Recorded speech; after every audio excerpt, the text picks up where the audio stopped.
So what I'm going to do first up, and this is the recommendation to you, is grab a side, put a side down flat on the bench, obviously with the biscuits facing up. Make sure that your numbers are going to line up as well. And I'm going to put the bottom in first. So this piece here is the bottom.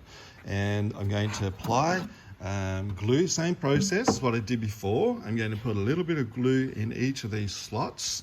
And then I'm going to run a bead of glue down the long edge, just in from the edge, but the long edge.